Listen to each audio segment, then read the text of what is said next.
Ils sont chefs étoilés, meilleurs ouvriers de France, cuisiniers et pâtissiers, maîtres d'hôtel, les acteurs et invités de la 15e édition de la soirée d'exception, un dîner de prestige au Grand Hôtel de Gérardmer.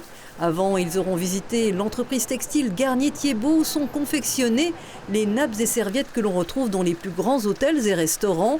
Et ces représentants de la gastronomie le savent bien, expérience culinaire et art de la table sont indissociables. C'est très important d'avoir ce genre de produit parce que ça crée l'histoire.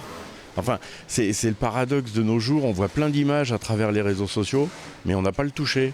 Quand vous avez le toucher d'un produit tel que celui-là, qui est raconté par un maître d'hôtel, ça prend une autre dimension.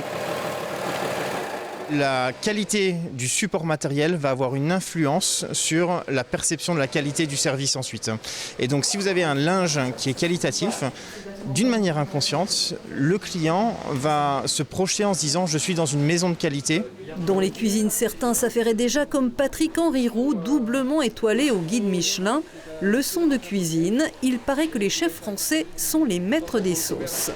Quand vous avez un jus, une sauce et puis que quelqu'un fait « wa » à table, c'est que souvent d'abord le jus et la sauce vont très bien avec le vin qu'il boit. Donc ça s'appelle l'accord des mets et des vins. Une sauce concoctée sous le regard du chef 3 étoiles Serge Chollet. Aujourd'hui en retraite, c'est un fidèle des soirées d'exception géromoises. C'est un plaisir de venir là et de partager, de retrouver des confrères, de retrouver des chefs. Et là, la sauce, elle vous plaît? Non, j'ai pas goûté. Non, mais j'ai goûté quand elle sera finie. Comme ça, on aura le final hein, et on verra si c'est bon. Mais il n'y a pas de raison. Au piano du Grand Hôtel, il fallait un chef d'orchestre, le maître cuisinier des lieux, Thierry Longo, tout juste primé de la médaille du mérite agricole, et qui chapeautera cette œuvre gastronomique à plusieurs mains. L'intérêt, c'est que tout le monde travaille ensemble. Donc voilà, vous avez vu, il y a des chefs retraités qui viennent faire les commis. C'est des chefs qui ont eu 3 étoiles Michelin pendant 40 ans pratiquement.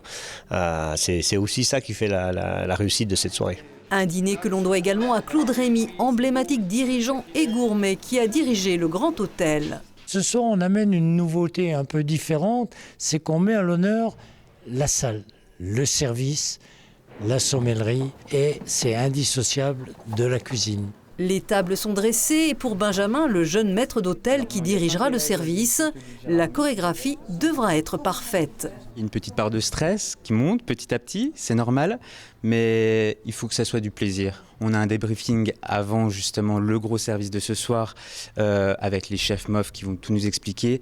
Et moi, les explications devant le client, c'est ce que je préfère. C'est un peu un moment de théâtre, si vous voulez. La soirée peut commencer. 150 convives auront la chance de déguster des mets d'exception réalisés par la crème des cuisiniers, pâtissiers et chocolatiers français.